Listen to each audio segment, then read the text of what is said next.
what's up? This is the California Battle League, and I'll be your host, Donnie Narco, a.k.a. the Walking Drug Lab, a.k.a. Mr. Splash. Put my drink on your bitch's ass and won't even tip the glass.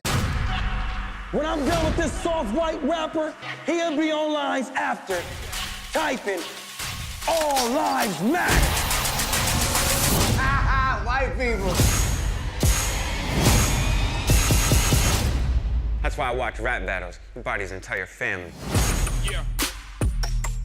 Hey guys, my name is Jesus Paredes for the Millennial TV. Thank you very much for coming to the Houston, Texas. We are so happy to have you here. And Joseph, you are from Houston, Texas. How do you feel to come to your hometown and promote your own movie? It is always a pleasure to come back home. Where, number one, I have a house here, so it's very comfortable for me, and I have family here. And this is where I started. I love meeting Houstonians too. I feel like we're a very different city. We were multiracial before the rest of the country was. Like I remember, like even just going to high school here. My high school was just a multicultural situation, and I feel like we have a lot less anger in Houston than the other places. The other places, they got a lot of stuff to work out. There is a sort of base level civility that's in Houston that I feel that the rest of the country doesn't necessarily have. It's a special place. Awesome. And I have a question for three of you guys. I know this movie is kind of difficult because you bring together, different kind of cultures, people. So what was the most difficult part to work into the movie, like a talent in this movie? More because it's a lot of music, a lot of moves, a lot of different kind of people. How you integrate yourself in this movie? Well, the hardest part as the artist was learning how to rap. I had never rapped before, and it was Joseph reminds me sometimes that I was the worst rapper to agree to this role.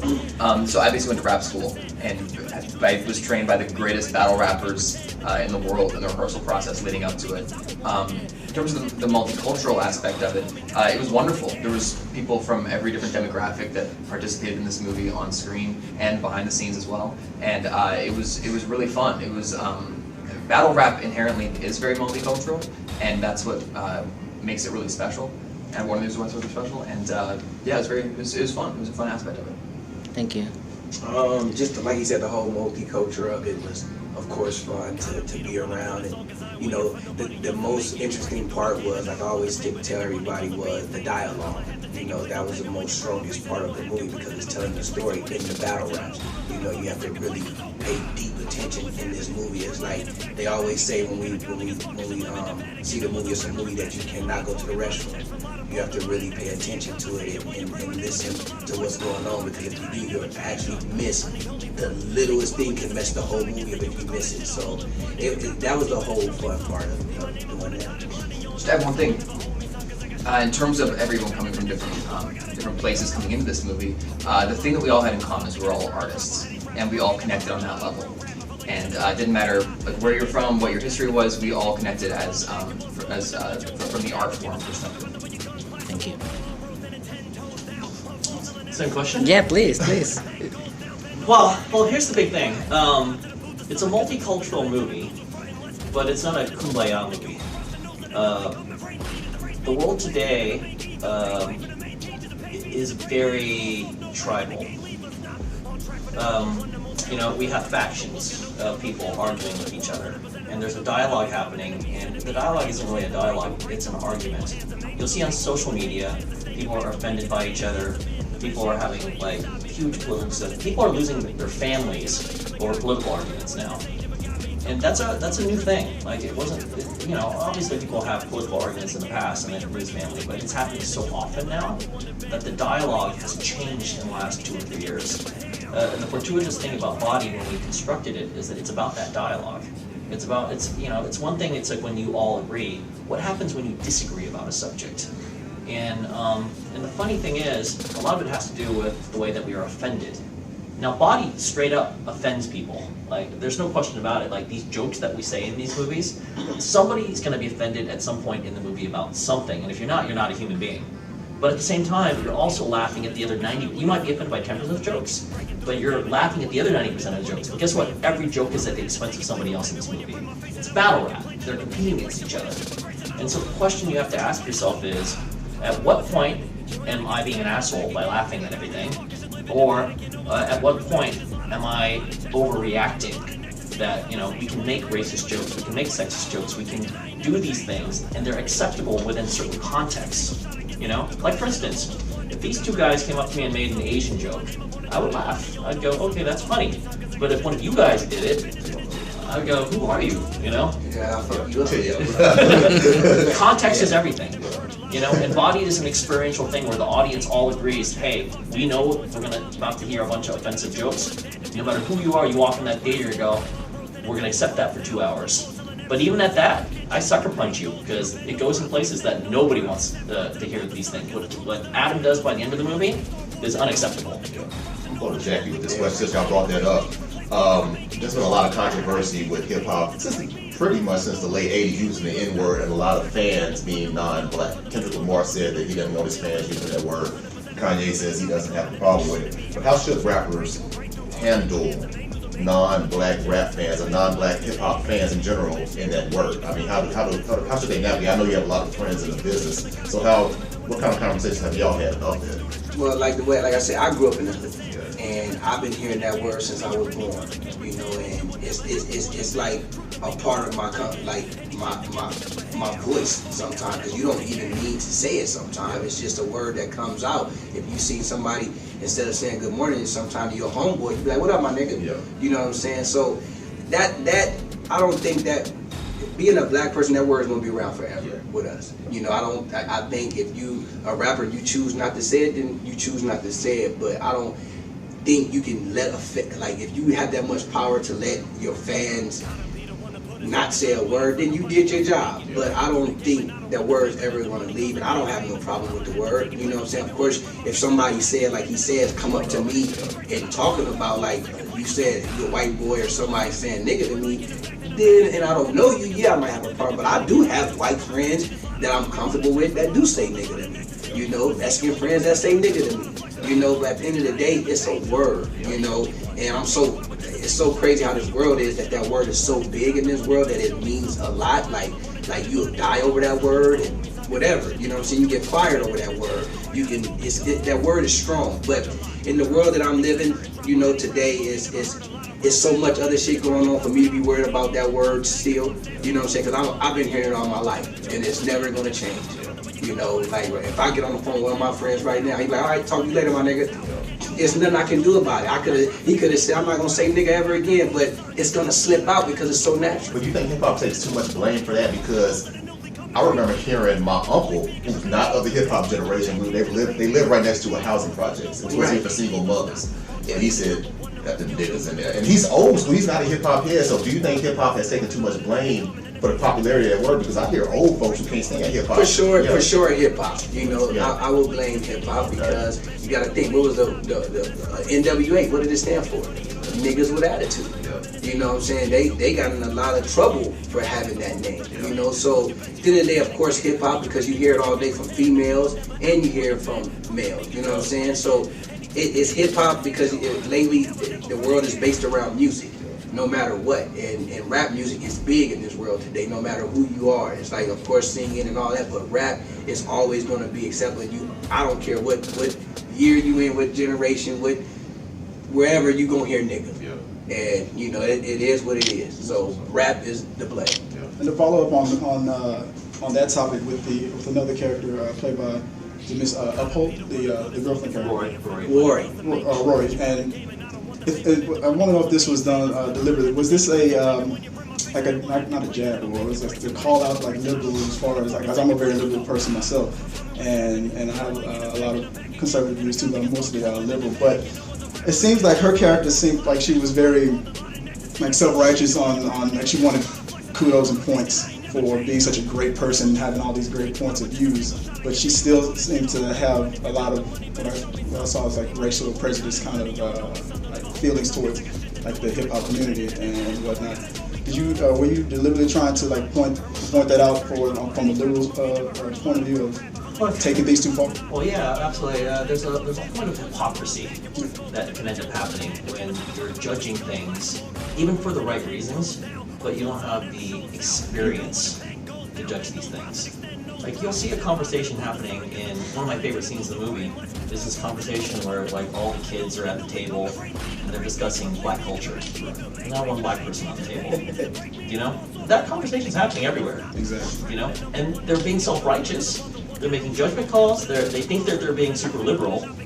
But on a weird level, they're on a weird level being also, if not racist, at least stereotypical, and definitely uninformed, because they haven't experienced the culture. They're just talking about it. Exactly. You know? And so her character absolutely believes that she is righteous. Her absolutely believes that she's in the right. But her character, when she actually interacts with the culture, doesn't understand it. You know, also that has another thing too. Like, the movie has a lot of little battles going on, and I think that we wrote the movie in 2015, but we did it as a predictive battle. Like, a lot of the battles in there, we didn't know exactly what the world would be like when we released it in 2017, 2018. But one of the things that we kind of predicted was white feminism versus black rights. Right. Which now, today, is a meme. You know, all those white ladies like calling in black people for having a barbecue and shit like that. Right. Like, that's a full-on thing happening right now. But we kind of predicted that, right? Exactly. And it seems like her character seemed like she wanted a cookie or a trophy for being so awesome and so progressive and whatnot. Where I felt like I wanted to not like her at some points, but then I feel like I was mad at myself for even when she at the very in some moments made a point where I was like, how is it that you got a person that you totally maybe not like, and then all of a sudden, damn, I can still see her points coming through, and I can still see. But that's the complicated thing about human beings. We can be right and wrong at the same time. Right. You know, by the time the end of the movie happens, that dude's a villain. Right. You know, Adam's a villain. You know. But at the same time, you still think at the same time he's right about some things. Right. You know, that was a battle. Those are the rules. Was that like a pendulum swing? How like even in a rap battle, you can deliver your best lines, you can be on top, and when it swings back the other way, boom. Like how she had a point at the end, and he became the villain and whatnot. Was that another? Yeah, absolutely. So, and that's the thing I think is fun about life, right? Here's the other thing about hip hop, right? Here's the reality. Hip hop. What is hip hop ultimately? It's storytelling, right? And it's a dude telling stories from his perspective at a certain point in time. Kanye, 15 years ago, had a very specific point of view. Who is Kanye today? Totally different, right? Because because now he's like before he was from the street, he was telling those stories. Now, 15 years later, he's in Calabasas in a $20 million mansion with the Kardashians. That will affect you. That will affect you. So now he has a very different perspective of the world, and he has changed. But at the same time, you still love him. But now you also go, who the hell is he? You know, people are complicated. And if we don't accept the fact that people are complicated, we've learned nothing about life. That's true. I have a question for you three, starting with Column. Let's talk about battles. So what was your battle with the rap? I know you're a white guy, you don't have experience, but how was that battle in the movie? Can you be more deep about that? Oh, sorry, about going into the battle? Yeah. Sorry, I'm not quite about the battle doing the rap in the movie. And, it was your challenge? It was, I understand, sorry. It was a huge challenge, yeah. And the thing that was really interesting is there's a lot of similarities between rap and acting. It's, as Joseph said, it comes down to storytelling. And when you look at these battle rappers right now, really what they are is they're like poets. Like they're doing Shakespeare, they perform monologues for a living. And so when I was working with the rappers, what was really interesting is how they break down their rap is very similar to how you break down a scene as an actor. And it's also just like the way you say words can change the intent of your battle. And that's the same goes as an actor as well. Thank you. The same answer. The same question for you. What is that challenge for you doing this part with this move in the rap? The challenge was for me the dialogue.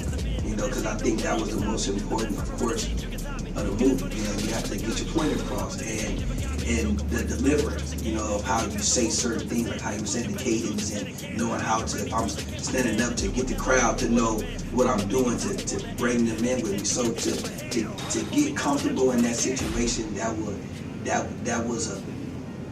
was hard work, you know. And at the end of the day, to have a great director, a great writer, and great battle rappers to help us out, you know, it made the challenge kind of easier, you know. And as an actor, you always want to take a challenge, you know. Don't never be afraid to take a challenge, you know, unless it's just some crazy stuff they try to make you do, you know. That's just okay, don't do that. But in this type of movie, like you said, a lot of actors didn't want to take this type of role, you know what I'm saying. As a black man, you see this type of role, you're like, oh, the white dude gonna beat me. I'm not doing that, you know what I'm saying. But I took that challenge.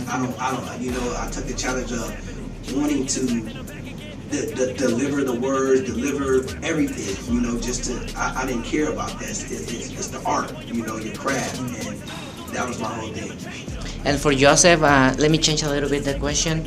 How was the biggest challenge to you to make this great movie?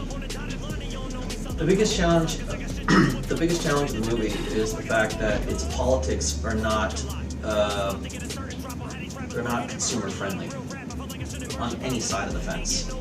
Whenever you watch movies, a lot of movies are parables, they're moral stories. But if you look at the morals of movies, they're easy calls. Killing is bad, stealing is bad, racism is bad, sexism is bad.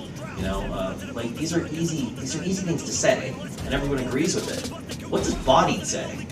Bodied says it's okay to laugh at racist jokes sometimes. Bodied says it's okay to get in a room and shoot the shit and sometimes make a gay joke or make an Asian joke and stuff like that. Because in reality, underneath all these stereotypes, the truth is, we are human beings. We find stereotypes funny. We find the commonality of certain perceptions to be the reasons why you make jokes, you know? What we're trying to find is the line. When does it not get funny? When does offense really get offensive? This is the exploration, and quite frankly, the movie doesn't answer it. The movie demonstrates and questions. The audience has to make that call. And that's a very dangerous place for any movie to be, because if you don't give the audience the actual lesson, sometimes the audience gets mad and goes, you know, I'm just angry. You know, I didn't walk out of this with a smile on my face. I walked out of here having to think about questions. I don't want to pay $16 to do that. So that was the hard part of the movie, and I had to commit to it. And I was like, you know what? If I watered down the movie and gave you a lesson, it just would not be the movie. Thank you. Yeah, when you were how much time? Yeah, I wanted to ask both of y'all, Caleb and Jackie.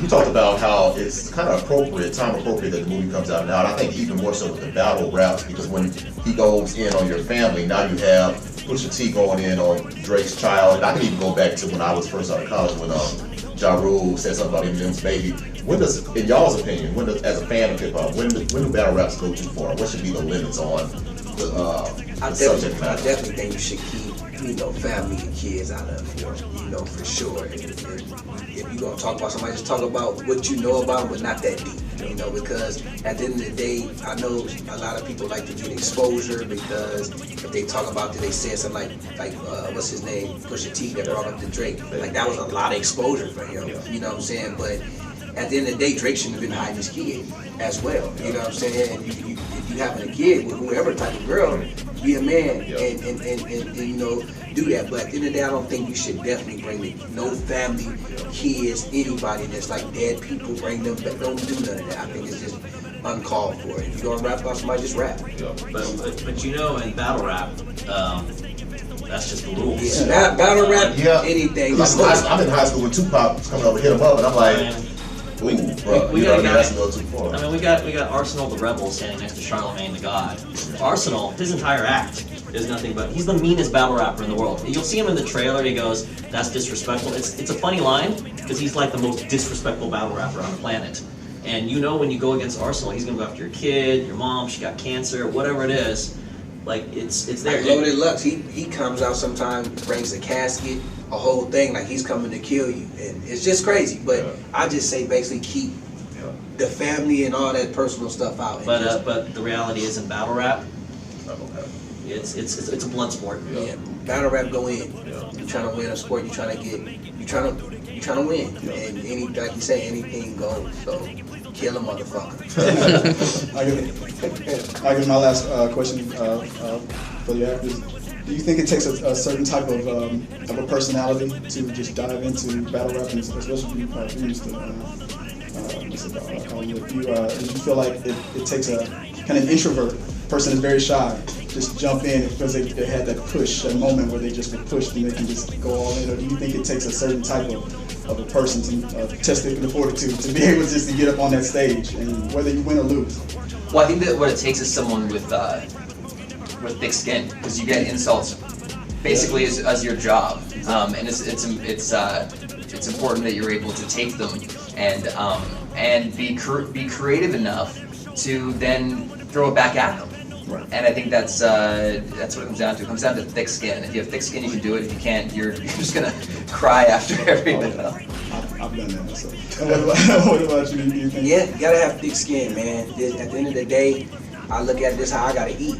So I'm not gonna be afraid I'm not gonna worry about what somebody else is saying, how I did or whatever. At the end of the day, I know I'm doing right with the other people around me, the directors, the producers, and anything. And at the end of the day, I'm taking a chance already doing something that people don't have to question me about. So at the end of the day, if I'm doing that, that's what I put myself up to. So like I've been saying, you can't be afraid, man. You can't be afraid. Just to add on to that as well, like I think that as actors, it was also a risky movie to do as well. So I think that when the characters are feeling like they're putting it all on the line, in many ways, so was Jackie and I. Like I have a very young fan base coming from Disney Channel, and so for me doing this movie, it was a huge risk, and I felt like I was kind of putting it all out there and waiting to see how people. Look, everybody right now with my boy Joseph Conn and Kayla Worthy, stars of Body. We're gonna make sure y'all make sure if that sounded right. November 2nd, make sure y'all go get tickets. Let's see Body in the theater near you. And if you don't go to the theaters that day, make sure on November 28th you catch it and get it on YouTube. Go see Body.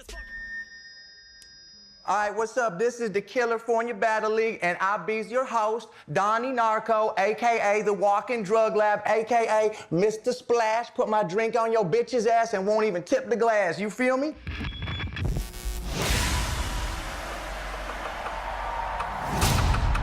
Battle rap is a street fight. You got someone right in your face trying to tear you apart. I don't know if I should slap you like a bitch or punch your face like a man. Cause I keep switching from open palm to a fist, like a white boy, shaking your hand. Actual G's, you ain't kill none. So shut the f up and chill some. Just cause you look like Kim Jong-un doesn't mean you're ill, son. You had some creative Asian jokes. You think? At least you knew I was Korean. As far as I'm concerned, that's culturally sensitive by battle rap standards. Yeah. I don't. You out there killing it, huh? That audience reaction, it's like heroin.